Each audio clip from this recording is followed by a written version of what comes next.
छात्र हैं, इन छात्रों का भविष्य दांव पर है। इसी तरह यूक्रेन का युद्ध केवल कारोबार का नहीं बल्कि भारत के ही 20,000 से अधिक मेडिकल छात्रों के भविष्य से भी खिलवाड़ कर रहा है।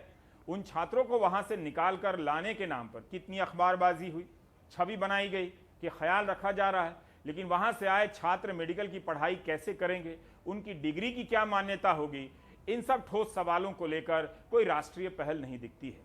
कहने का मतलब है, युद्ध भले न रुके, छात्रों की समस्याएं भले न दूर ना हो, लेकिन कुछ कदम उठाकर, कुछ बयान देकर उसे सख्त और नरम बताया जाने लगता है और हेडलाइन छपने लगती है। समस्या वहीं की वहीं रह जाती है।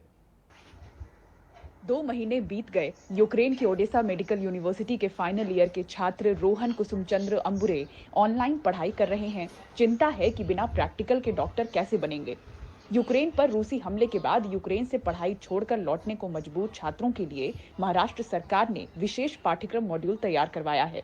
ऑनलाइन क्लास भी चल रही है, मगर प्रैक्टिकल की चिंता बरकरार है। जो बेसिक प्रोसीजर्स है, जो क्लिनिकल ऑन हैंड एक्सपीरियंस है, वो तो भी थोड़ा सा मिल सके। जस्ट जो पेशेंट्स है वो वहाँ पे जो डेटाबेस है वो अलग रहेगा और यहाँ पे जो डेटाबेस है वो अलग रहेगा, क्योंकि यहाँ का एनवायरनमेंट अलग है, यहाँ पे डिसीज़ेज़ अलग हैं। तो और यहाँ पे जो सर्जरीज रहेंगे या फिर इन्फेक्शस डिसीज़ रहेंगे वो कम्प्लीटली अलग रहेंगे। तो वो जो कम्युनिटी डिसीज़ेज़ और फिर जो यहाँ का एजुकेशन है वो समझने के लिए मदद करेंगे ये ऐप्स हमें।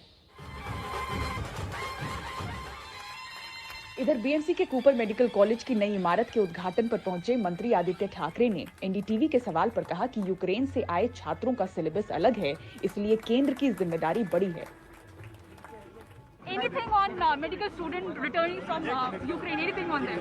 No, I think that is with the government of India. I think it's best that they decide because the syllabus might differ. So that is. Practical classes को लेकर कुछ बातें करें। I think it's best that the government of India decides on the Ukraine issue in terms of the students also, because it's a different syllabus, so it might have some impact. So we'll have to work that. इसने digital सामग्री विकसित करवाने के साथ-साथ इन medical छात्रों के लिए मुफ्त प्रैक्टिकल वर्कशॉप की भी तैयारी की है। इनके साथ जो हुआ उसको देखते हुए, हालात को समझते हुए हमने उन छात्रों के लिए ऑनलाइन ट्रेनिंग मॉड्यूल उपलब्ध करवाए ताकि अपनी सहूलियत, समय और ज़रूरत के हिसाब से पढ़ सके। कुछ समय बाद हम उनके लिए प्रैक्टिकल ट्रेनिंग वर्कशॉप मुहैया कराने पर भी काम कर रहे हैं ताकि जब तक उनके यूक्रेन लौटने पर स्थिति साफ नहीं होती, उनकी पढ़ाई का ज़्यादा नुकसान ना हो। यूक्रेन जंग से सुरक्षित निकलकर करीब 18,000 छात्र भारत लौटे हैं। बड़ी संख्या मेडिकल छात्रों की है। इनमें से करीब 2,000 छात्र महाराष्ट्र से हैं। सीट सुविधा के अभाव के बीच फिलहाल ये छात्र प्रैक्टिकल ट्रेनिंग की आस में हैं। मुंबई से पूजा